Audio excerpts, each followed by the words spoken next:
I'm going to start this video with a bold statement. Everyone owns a knife. Well, I suppose not everyone in the whole wide world owns a knife, but the great majority of people own knives or at least have used knives. But you know, one knife is not exactly the same as another knife. And what I'm driving at is that there are differences in knife quality. And as far as I'm concerned, that's all about the type of steel used to make the knife's blade. Here I've laid out a selection of some of the knives that I have, and I've arranged them based on the type of steel, or rather, let me clarify that, I've arranged them based on the hardness of the steel. This here is a very nice bench-made knife. It's a D2 type of steel, which is an extremely hard steel. Here, well, this one's from the kitchen collection. This is a Wüsthof Trident, and it's a chromium molybdenum type of steel in this Santoku blade.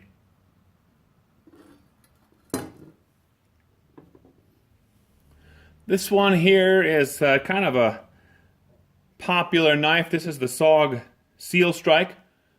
This is an AUS 8 type of steel on this one. Then we have some of my older knives. This is this one's been around for a long time. This is a Chicago cutlery, what they called the Bio Curve that they were making some years ago. And I'm not really sure the type of steel on this one, but based on my experience with it, I'm placing it kind of in this category right over here. It seems to hold the edge, be a little bit harder type of steel compared to these pure stainless types, but not quite as good, not even near as good as the Sog Seal Strike. This one here I bought kind of years ago for fun. Looks like your Bowie type of knife, not quite that big of course. Fairly inexpensive knife I bought at a hardware shop in my hometown, and this is just your standard 420 stainless type of steel. Then we have the Soviet era Bayonet. The actual steel is kind of unknown. It's assumed to be a stainless type of steel, and that again is just from using it. And the Soviets used a variety of different types of steels to make these bayonets, so we don't know exactly what type this one is. They used anything from a high carbon type of steel to various different grades of stainless. But the difference, of course, between a bayonet and a knife, a standard knife, is this right here.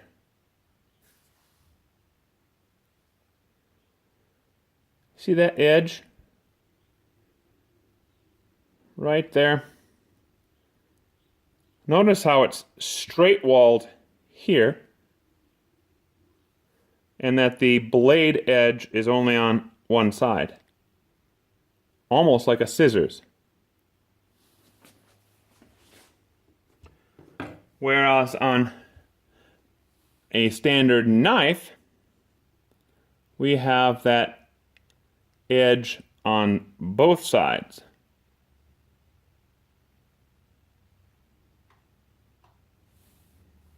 Now you'll notice that there's a gap here between my D2 and this chromium molybdenum Wüsthof. And that spot is filled with my most recent purchase, and that's this one. Gerber Legendary Blades watson-harsey Silver Trident Limited Edition knife.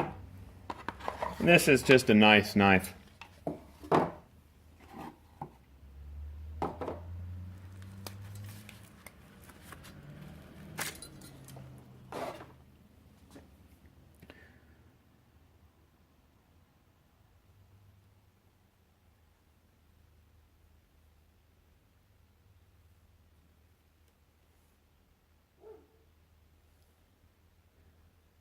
This is one of the few Gerbers that are still made in Portland, and this one has a 154 cm stainless steel blade on it.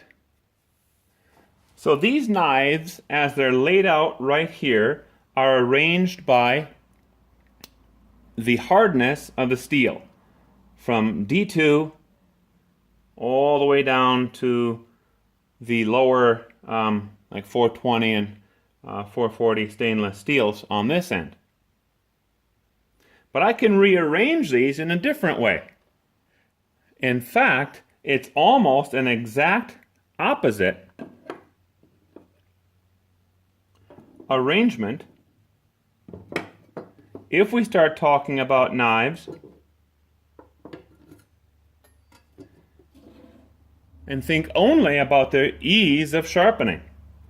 The easiest knife to sharpen is going to be your standard stainless steels, 420, so on and so forth.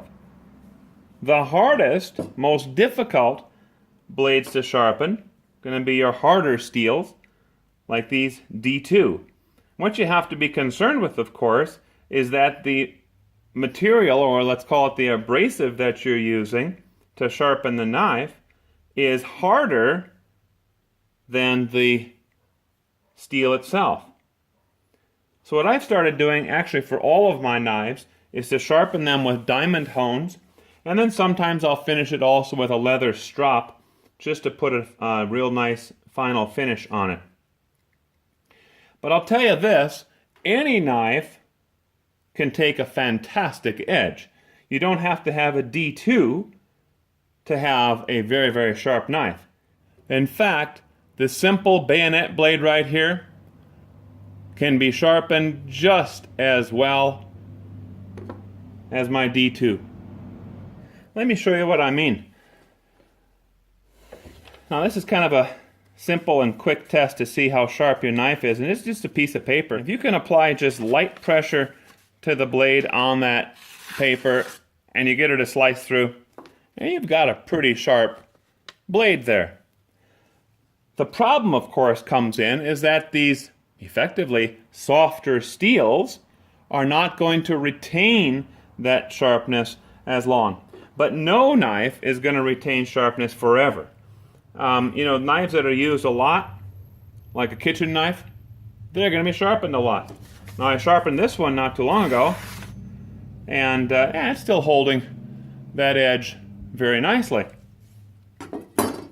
Now just the other day though, I was in a local store, and they were trying to sell some new knife, which I found out was a knife very similar to this, a chromium, molybdenum, vanadium type of knife, and they said, oh, this knife only needs to be sharpened once every year, once every 2 years, and it was a kitchen knife. So kind of insinuating that you're going to use this knife every day, maybe several times a day, and then you only have to sharpen it every other year, or maybe even once a year. Well, that you're not going to see that.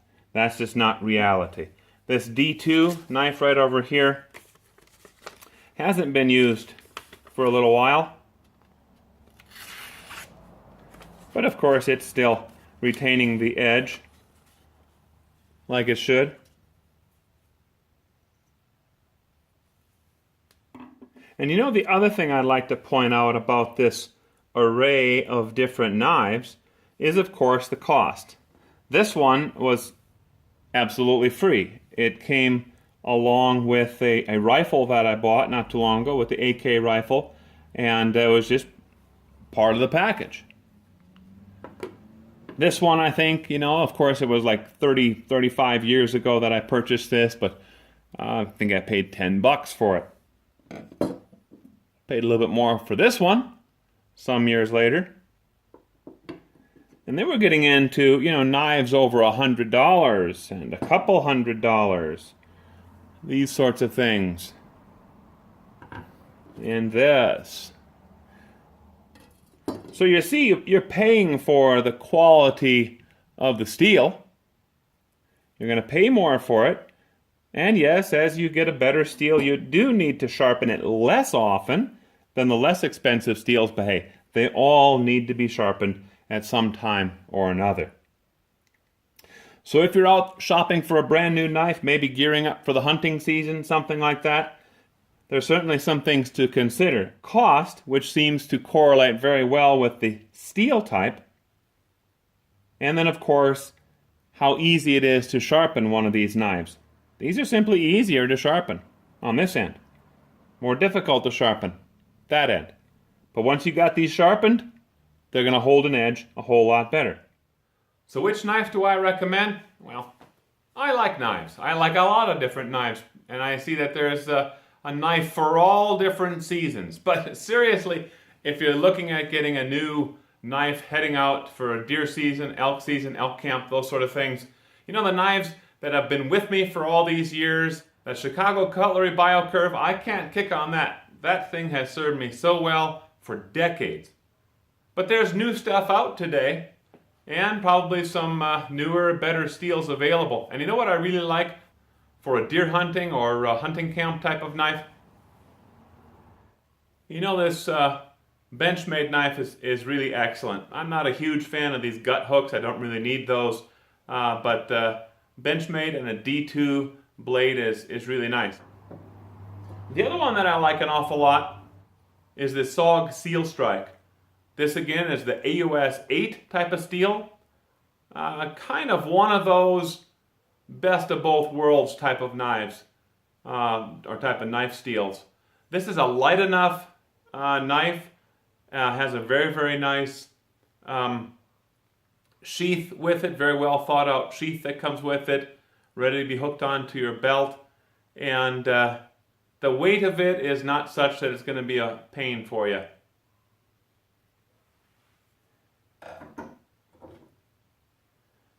The 154 cm stainless steel, that's another one of these great steels. It's like, you know, right there where you'd want a steel to be for hardness and yet not terribly difficult to sharpen. Of course, the hardness is going to translate into how long it retains the edge.